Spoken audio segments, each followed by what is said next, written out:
Good morning students. आज जो हम टॉपिक करने जा रहे हैं वो है एनिमल्स। ये यूनिट इंजीनियरिंग मटेरियल्स एंड रिफ्रैक्टरीज़ के अंडर टॉपिक आता है। इसके पहले हमने यूनिट इंजीनियरिंग मटेरियल्स एंड रिफ्रैक्टरीज़ की इंट्रोडक्शन पिछली वीडियो में, जिसमें हमने डिस्कस किया था conductors, non conductors, semi conductors. देख सकते हो आप, मैं दिखा देती हूँ आपको। Conductors, non conductors, semi conductors के बारे में डिस्कस किया था। जर्नल रिफ्रैक्टरीज हम आज करेंगे, नेक्स्ट क्वेश्चन आफ्टर एनिमल्स, तब हम डिस्कस करेंगे इसके बारे में। हमने ग्लास कर लिया है, उसकी कंपोजिशन कर ली है। This question is also very important. उसकी कंपोजिशन करी है, उसके बाद उसकी टाइप्स भी कर रखी हैं पिछली वीडियो में। उसके एप्लीकेशंस भी करी हैं कि कहाँ कहाँ यूज़ होता है। उसके बाद हमने पेंट्स भी करा है, डिटेल में अलग वीडियो बनाई है। उसके कॉन्स्टिट्यूएंट्स एंड ये सारे हमने डिस्कस करे हुए हैं। Characteristics of good paint, uses of paints, then हमने वार्निशेस के बारे में भी डिस्कस करा हुआ है।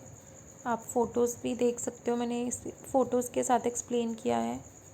ठीक है, पॉलिश होता है एक तरह जो वुडन पे होता है। ठीक है, वुडन मटेरियल पे देख सकते हो आप। वार्निशेस की डेफिनेशन, कॉन्स्टिट्यूएंट्स, ठीक है, types, characteristics of good varnishes and uses of varnishes.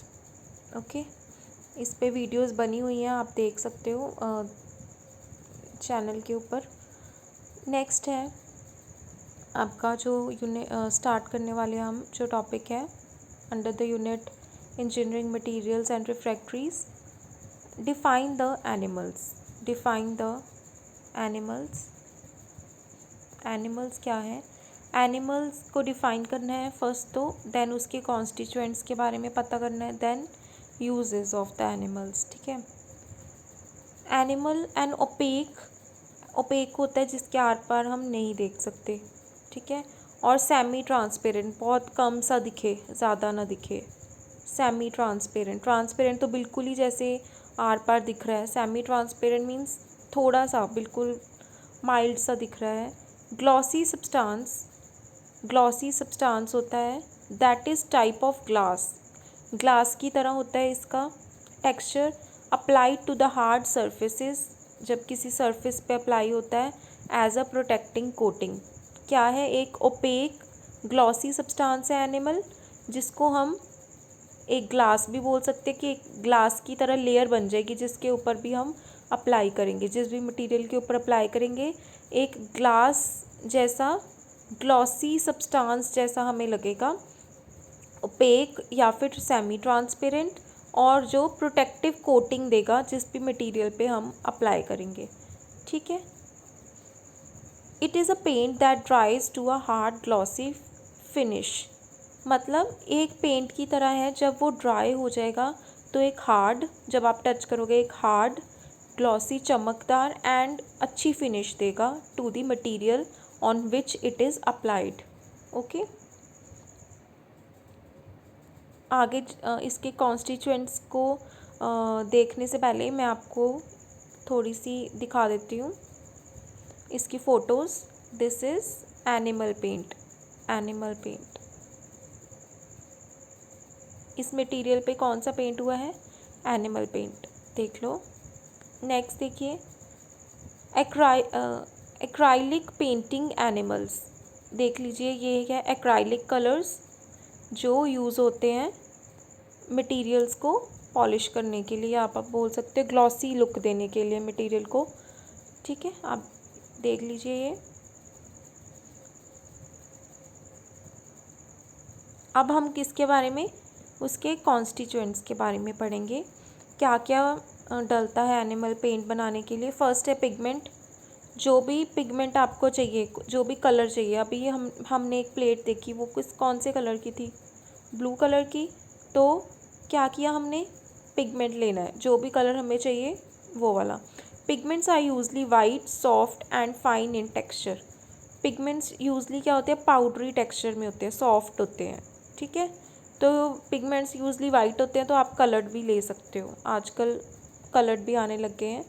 Next is drawing oil. First हमारा हो गया पिगमेंट। पिगमेंट को और नाम भी देते हैं कलर, पिगमेंट को कलर भी बोल सकते हो। तो जो भी हमें कलर चाहिए वो हम पाउडरी फॉर्म में ले लेंगे, ठीक है। सेकंड है drawing oils. Drawing oils use करेंगे ताकि जब हम एनिमल पेंट अप्लाई कर दें तो जो है एनिमल पेंट है वो ज़्यादा देर सूखने के लिए ना ले, इसलिए हम क्या यूज़ करते हैं, ड्राइंग ऑयल्स और द व्हीकल। और आपको पता है हम पाउडरी तो यूज़ नहीं कर सकते, पाउडरी मटेरियल तो पेंट नहीं कर सकते ना किसी मटेरियल पे, इसलिए हम पाउडर में कुछ ना कुछ लिक्विड तो चाहिए, वो हम क्या यूज़ करते हैं, drying oils. Drying resins like rosin are used as the pure vehicle resins. यहाँ पे कौन से यूज़ हो रहे हैं, रोजिन्स, ठीक है, रोजिन्स यूज़ कर रहे हैं ये। आप यहाँ पे देखो हमने पेंट्स में भी ये किया है कि ड्राइंग ऑयल्स क्यों यूज़ करते हैं। यहाँ पे देखिए अ व्हीकल, आपको सेम यहाँ से ही करना है, ठीक है। A vehicle is a liquid which carries the solid material of the base and helps them to spread evenly on the surface to be painted, it is known as drying oil. ऐसा liquid होता है जो solid के साथ mix होके एक अच्छी consistency दे देता है ताकि जो आपका पेंट है वो अप्लाई हो सके, ठीक है। क्या व्हीकल क्या करता है, एक प्रोटेक्टिव फिल्म बनाने के लिए हेल्प करता है पेंट को, ठीक है, एंड एक अच्छी इलास्टिक फिल्म देने के लिए, टफ फिल्म जिससे हमें हार्ड सी फिल्म मिल जाए, इसलिए हम क्या ऐड करते हैं, व्हीकल ऐड करते हैं। हम ड्रायर्स भी ऐड करते हैं इसमें, देखिए।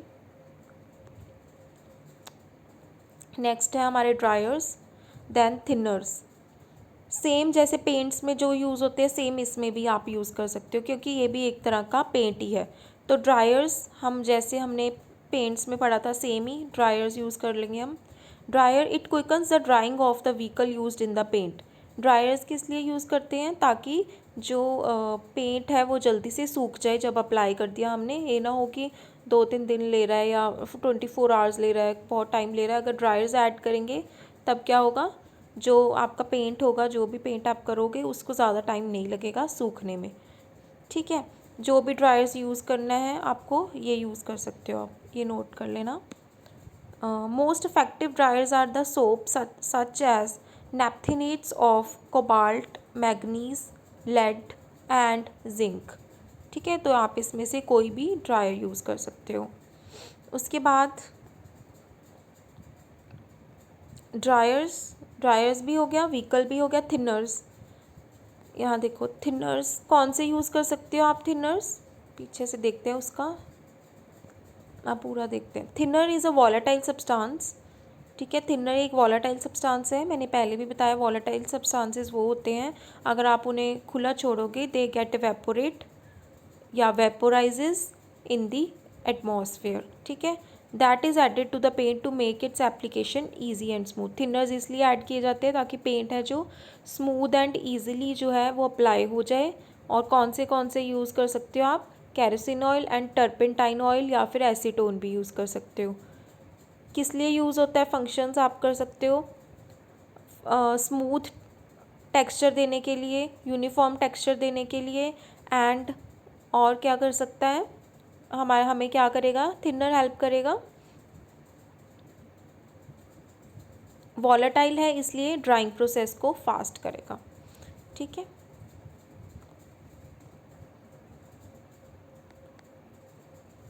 एनिमल भी एक तरह का पेंट है, इसलिए जो पेंट में यूज़ हो रहा है वो इसमें भी यूज़ होगा। 4 कॉन्स्टिट्यूएंट्स हमने किए हैं, पिगमेंट, व्हीकल और drawing oils and dryers and thinners, ठीक है। अब देखिए एनिमल कोई पेंट है, अगर उसमें हम पाउडर के साथ तो नहीं पेंट कर सकते, फिर वो कंसिस्टेंसी नहीं अच्छी बनेगी पेंट करने के लिए। आप जब पेंट करोगे वो यूनिफॉर्म नहीं होगा, नॉन यूनिफॉर्म हो जाएगा। इसलिए हम ये सारे ऑयल्स यूज़ कर रहे हैं ताकि जो आपका पेंट है या एनिमल पेंट है या सिंपल पेंट है वो क्या हो जाए, अच्छे से अप्लाई हो जाए यूनिफॉर्मली। एंड जो ड्रायर्स है वो किस लिए यूज़ कर रहे हैं, ताकि ड्राइंग प्रोसेस जल्दी हो जाए। थिनर्स किस लिए यूज़ कर रहे हैं, वो भी सेम क्या है, एप्लीकेशन को स्मूथ बनाने के लिए। एंड जो ड्राइंग प्रोसेस है वो जल्दी हो जाए, वो खुद ही वो क्योंकि जो थिनर्स है वो वॉलाटाइल हैं, इसलिए वो खुद ही उड़ जाएंगे। जब बस वो हेल्प किस में करेंगे, जस्ट कंसिस्टेंसी यूनिफॉर्म बनाने के लिए, ताकि वो अप्लाई अच्छे से हो जाए और खुद वो बाद में क्या हो जाएंगे, वेपोराइज हो जाएंगे। ओके, नेक्स्ट है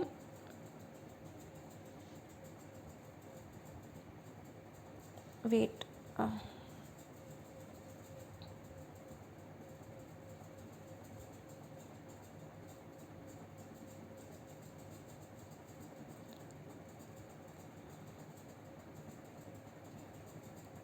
नेक्स्ट देखिए सिरेमिक्स। सिरेमिक्स क्या होता है, ceramics are the generally made up of taking mixtures of clay powders and water and shaping them into desired shape. Ceramic क्या होता है, आपने क्या लेना है, मिक्सचर लेना है किसका, क्ले का, पाउडर का, वाटर का, एंड उसको कोई शेप दे देनी है।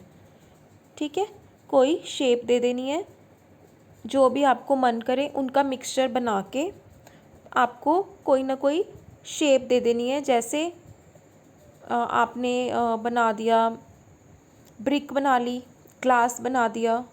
ठीक है, जो ऐसे मटेरियल्स को क्या बोलते हैं, सिरेमिक मटेरियल, जो किससे बने होते हैं, mixture of clay powders and water, and उसको आप शेप कर देते हो किसी भी मटेरियल में। कहाँ पे यूज़ होते हैं सिरेमिक में, जैसे आप कोई कप लेने जाते हो या प्लेट्स या ट्रे, वो कहते हैं ना सिरेमिक मटेरियल के बने हुए हैं। आजकल बहुत ज़्यादा सिरेमिक मटेरियल आने लग गया है। तो वो किस चीज़ का बना होता है, क्ले पाउडर एंड वाटर, और उसको शेप दी होती है और उसके ऊपर पेंट कर देते हैं।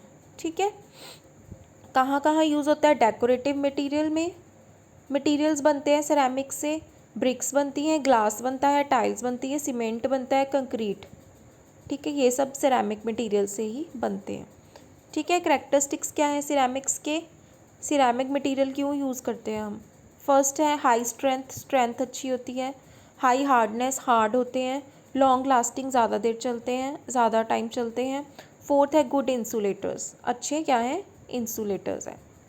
ठीक है, नेक्स्ट है कॉम्पोजिट मटेरियल। कॉम्पोजिट मटेरियल क्या होता है, composite material are the combination of two or more constituent materials with the different properties। ऐसे composite material कौन से होते हैं, जब हम एक या दो या दो से ज़्यादा materials को मिक्स कर देते हैं, कंबाइन कर देते हैं, जिनकी सारे मटेरियल्स की प्रॉपर्टीज़ क्या हो, डिफरेंट हो। कॉम्पोजिट मटेरियल क्या होता है, कम्बिनेशन ऑफ टू और मोर कॉन्स्टिट्यूएंट मटेरियल्स। हमने जो 2-3 मटेरियल लिए हैं उनको क्या कर देना है, कंबाइन कर देना है, बट क्या होने चाहिए, जो हमने तीनों ही कॉन्स्टिट्यूएंट्स लिए हैं, कॉन्स्टिट्यूएंट मटेरियल लिए हैं, उन तीनों की प्रॉपर्टी क्या होगी, डिफरेंट होगी। जैसे हमने लिया सैंड, सैंड की प्रॉपर्टी डिफरेंट है। स्टोन्स लिए, सीमेंट लिए, आयरन लिए, चारों की प्रॉपर्टीज़ डिफरेंट है, और हमारा क्या बन गया, एक कंक्रीट पिलर। ठीक है, तो हमने यहाँ पे क्या ली, 4 चीज़ें ली, 4 मटेरियल लिए, और चारों की क्या है, प्रॉपर्टीज़ क्या है, डिफरेंट है।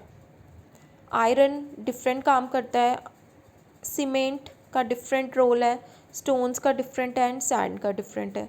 तो ये चारों को हमने जब ऐड किया मटेरियल्स को, जो डिफरेंट प्रॉपर्टीज़ हैं जिनकी, तो वो जब एक न्यू मटेरियल बनेगा उसको हम क्या बोलेंगे, कंपोजिट मटेरियल। ठीक है, कि हमने 3-4 चीज़ों को कंबाइन करके एक न्यू मटेरियल बनाया है, उसको हम क्या बोलेंगे, composite material. Okay, composite material की करैक्टरिस्टिक्स क्या हैं, फर्स्ट देखिए हाई स्ट्रेंथ। क्यों हम ऐसे 3-4 चीज़ों को ऐड कर देते हैं और कंबाइन कर देते हैं और एक न्यू मटेरियल बनाते हैं, ताकि एक हाई स्ट्रेंथ वाला मटेरियल हमारे पास बन जाए। पिलर देखा होगा, उसके अंदर आयरन लगा होता है ना, और सीमेंट और कंक्रीट सारा कुछ मिला के, सीमेंट मिला के वो बनता है। कितना उसकी स्ट्रेंथ कितनी ज़्यादा होती है, टच करके आपने देखा होगा। Improve the efficiency performance of the aircraft. Aircraft भी बनते हैं, वो भी कंपोजिट मटेरियल से बनते हैं, तो उसकी एफिशिएंसी परफॉर्मेंस अच्छी हो जाती है, इसलिए यूज़ करते हैं ये कंपोजिट मटेरियल्स। नेक्स्ट है saves the fuel saves the fuel consumption, fuel consumption को कम करता है। करोजन रेजिस्टेंस, जंग ना लगे उससे बचाने के लिए अगर हम कोई चीज़ एक्स्ट्रा ऐड कर रहे हैं, ठीक है, तो इसलिए ऐड कर रहे होंगे कि ताकि वो जंग ना लगे मटेरियल को। ठीक है, समझ आ गया, ये क्वेश्चंस भी इम्पॉर्टेंट है। इसके बाद हम रिफ्रैक्टरीज करेंगे।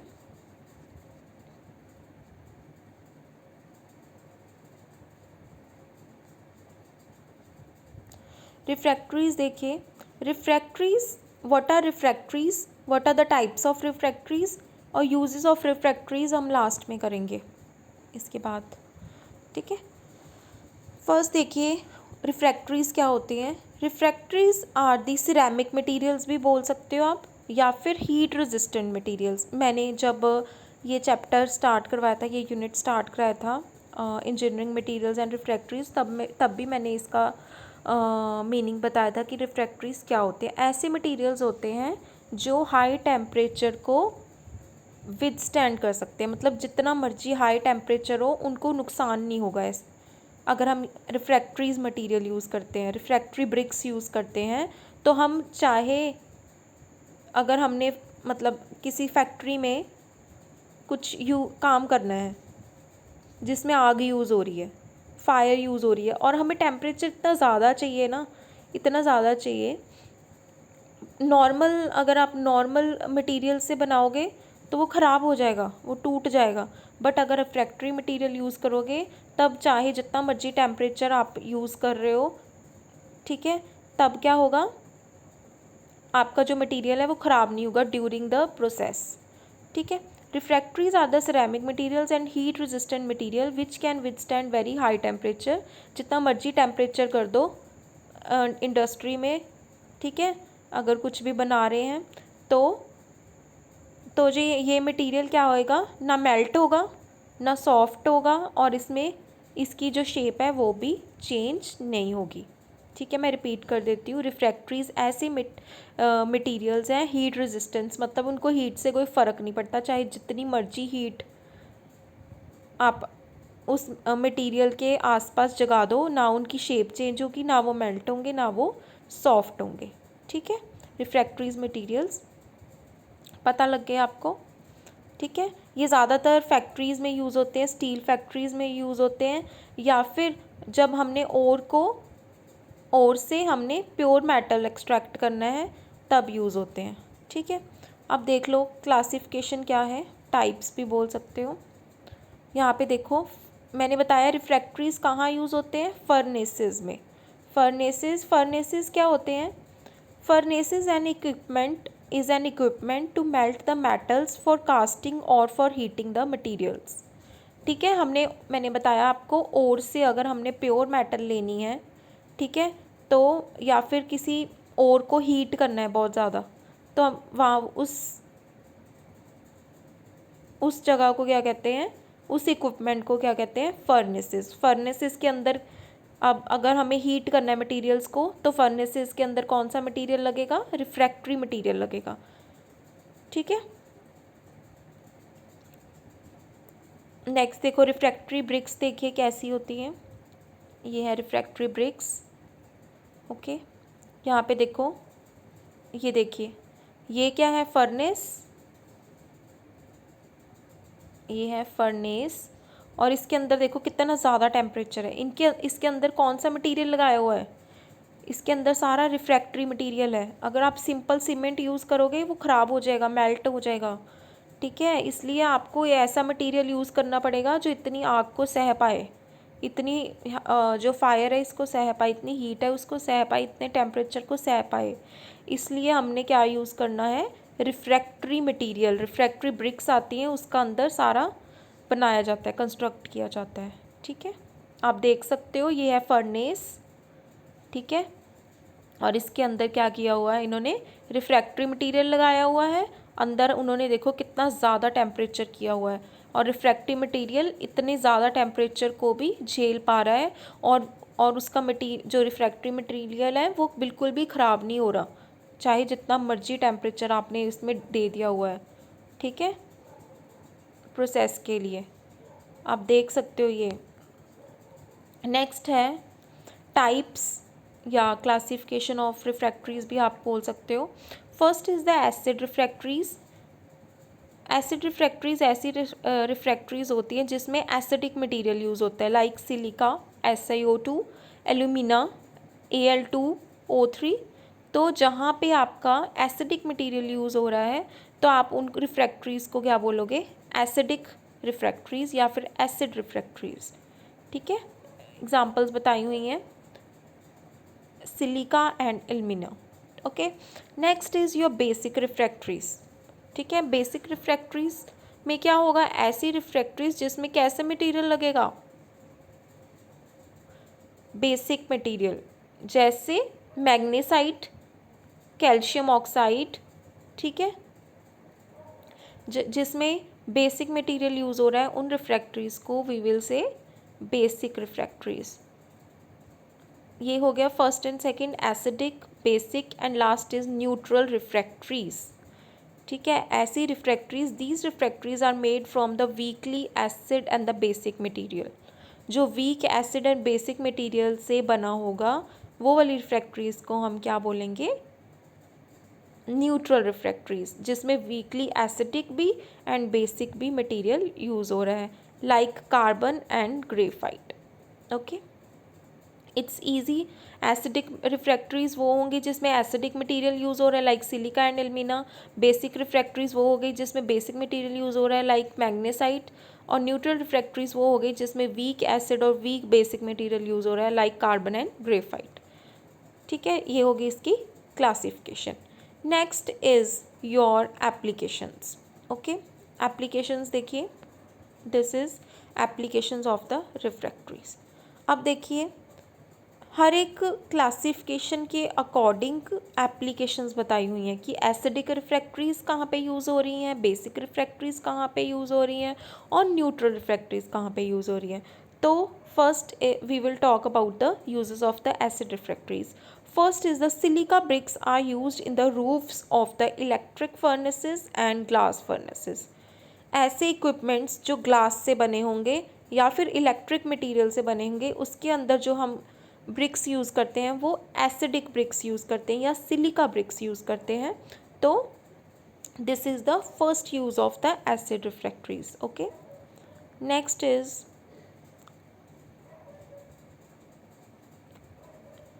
these are used for the lining of the blast furnaces as steel line material used in the blast furnace। और कहाँ पे यूज़ होता है एसिडिक मटेरियल, कहाँ पे यूज़ होता है, जहाँ पे आयरन की एक्सट्रैक्शन होती है, आयरन ओर की एक्सट्रैक्शन होती है, वहाँ पे क्या यूज़ किया जाता है, acidic material. Third is these are used for the lining of the ovens. Ovens जो होते हैं आप यूज़ करते हो, ठीक है, उसमें भी रिफ्रैक्टरी मटेरियल यूज़ होता है। नेक्स्ट है high alumina refractory bricks are used in cement industry and paper industries. Cement industries and paper industries में भी कौन सा यूज़ होता है, एल्यूमिना रिफ्रैक्टरी ब्रिक्स यूज़ होती हैं, या एल्यूमिना मटेरियल या फिर एसिडिक मटेरियल भी आप बोल सकते हो। ठीक है, similarly uses of the basic refractories, magnesite bricks भी यूज़ होती हैं। ठीक है, बहुत सारे फर्नेसेस में, ये आप देख सकते हो। नेक्स्ट है uses of the neutral refractories. अब न्यूट्रल रिफ्रैक्टरीज कहाँ कहाँ यूज़ होती हैं, ठीक है। फर्स्ट देखिए, carbon and the graphite bricks are used for the material of the construction of the furnaces. बहुत सारे फर्नेसेस में कार्बन एंड ग्रेफाइट ब्रिक्स भी यूज़ की जाती हैं। नेक्स्ट है silica carbide bricks are used for the partition walls of the ovens या ovens. ठीक है, एक पार्टीशन करने के लिए अवंस में, जैसे 2 कंपार्टमेंट भी होते हैं ना अवंस में, तो वहाँ पे अगर आपको पार्टीशन करनी है तो वहाँ पे आपके न्यूट्रल ब्रिक्स भी यूज़ होती हैं। ठीक है, नेक्स्ट है zirconia bricks are very costly and used only where high temperature is maintained. तो जो न्यूट्रल रिफ्रैक्टरीज में से जिरकोनिया ब्रिक्स हैं वो कहाँ पे यूज़ होती हैं, जहाँ पे हमें बहुत ज़्यादा हाई टेम्परेचर चाहिए हो, बहुत ज़्यादा, क्योंकि जहाँ पे नॉर्मल रिफ्रैक्टरी मटेरियल नहीं टिक पा रहा है, ठीक है, वैसे तो विथस्टैंड कर जाता है वो अगर बहुत ज़्यादा टेम्परेचर चाहिए तब हम कौन सी यूज़ करेंगे ब्रिक्स ज़िरकोनिया। और ज़िरकोनिया आम क्यों नहीं यूज़ करते हम? क्योंकि ये बहुत कॉस्टली होती है, ठीक है। तभी यूज़ करते हैं जहाँ पे हमें बहुत ज़्यादा हाई टेम्परेचर की रिक्वायरमेंट होती है। नेक्स्ट इज़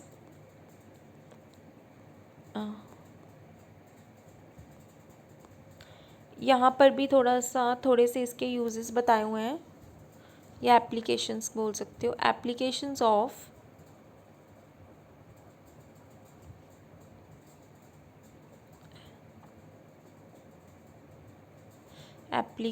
ऑफ रिफ्रैक्टरीज,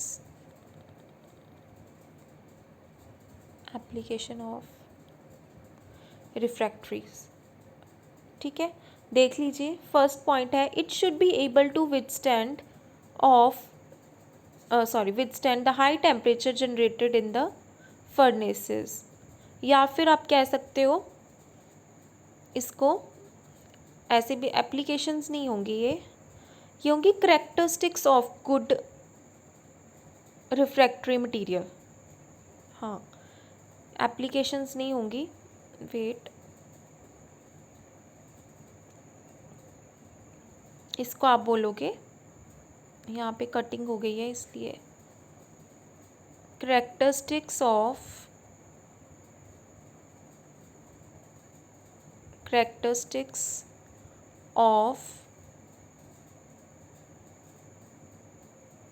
यहाँ पे लिख देती हूँ, गुड रिफ्रैक्टरी मटेरियल,